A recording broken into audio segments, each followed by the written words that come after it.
guys, manguha tayo ng kangkong. Ulam ko guys ngayong tanghali kasi kailangan kong mag-diet dahil lumalagpas na po ako sa aking timbang. Manguha to dito ng ano kay Mader, kangkong. No. Tsaka gusto ko guys ng sili, down sili. Ito lang ulam ko guys. May kamatis si Mader. Manguha tayo ng kamatis. Hingi tayong kamatis kay Mader tsaka ito. Ito ang ulam ni Agtang Oragon. Kangkong at tsaka kamatis. Wala si Mader. Pumunta siya sa barangay, sa health center kay ano daw siya. Manguha ko ng kangkong guys. Masarap ito, masarap. I-steam ko lang siya.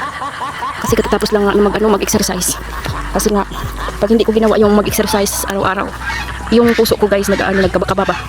Nagkabog-kabog.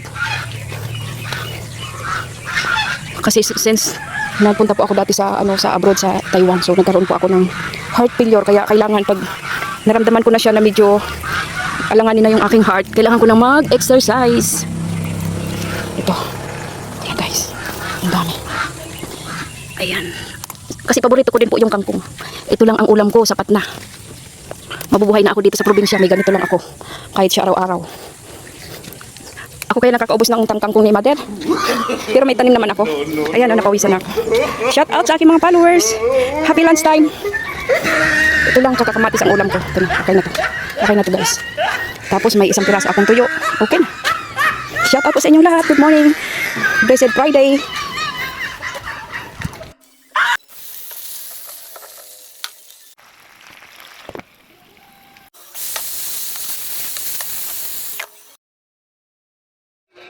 Hello guys, let's eat. May lunch. Ayan o.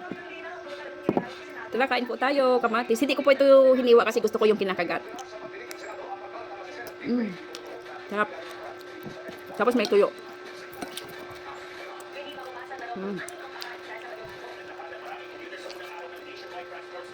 Kain tayo.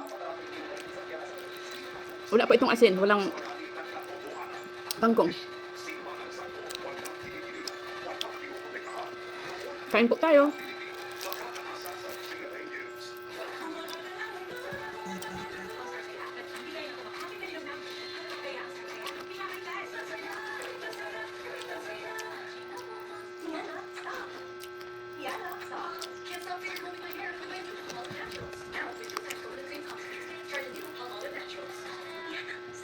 Kain po tayo guys.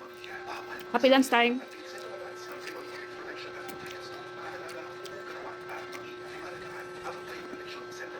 Mukbang.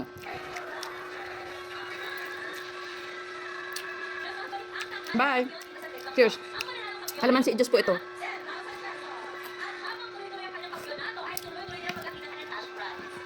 Kailangan na po mag-diet.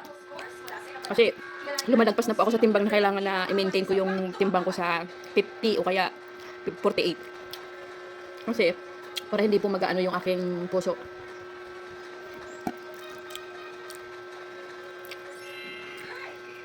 Kain tayo. Thanks for watching guys. Let's eat. Lunch time.